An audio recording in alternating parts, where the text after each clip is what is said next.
नमस्कार विद्यार्थी मित्रांनो, इयत्ता 10वी गणित भाग 1 पहिले प्रकरण दोन चलातील रेषीय समीकरणे या दोन चलातील रेषीय समीकरणामधील सराव संच 1.3 मध्ये निश्चयकाची किंमत काढा अशी उदाहरण आपण या ठिकाणी आज पाहणार आहोत।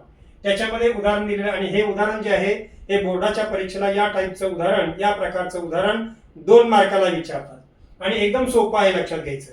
काय दिले पहा, उदाहरणार्थ 2, 3, 4, 5 अशा आपल्याला या ठिकाणी निश्चय दिले, या निश्चयकाची किंमत काढा।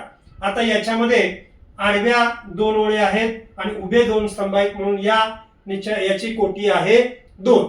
आता आपल्याला हे उदाहरण सोडवायचं आहे। उदाहरण सोडवत असताना निश्चयकाची किंमत काढण्यासाठी निश्चयकासाठी आपण कॅपिटल अक्षर कोणतंही घेऊ शकतो, ते घेतलं आपण ए बरोबर। काय दिलंय उदाहरण पहा, 2, 3, 4, 5। आता या ठिकाणी आपल्याला हे त्या निश्चयकाची किंमत काढायची म्हणजे आपल्याला इथं तिरपा गुणाकार करायचा आहे।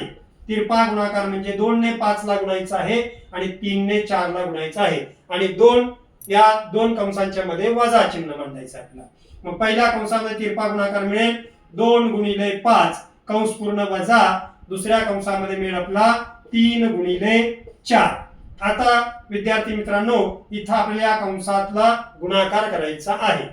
कंसामध्ये काय बघा, 2 आणि 5 यांचा गुणाकार मिळेल 2 पंच 10, मधलं चिन्ह वजा 3 आणि 4 यांचा गुणाकार मिळेल 3 चोक 12। आता 10चं चिन्ह अधिक आहे, 12चं चिन्ह वजा, भिन्न चिन्हांची वजाबाकी होईल। मोठ्या पदाला चिन्ह आहे वजा, म्हणून वजा 10 मधून 12 जात नाही, 12 मधून 10 गेले, 2 राहिले। अशा प्रकारे या निश्चयकाची किंमत मिळाली आपल्याला -2। धन्यवाद।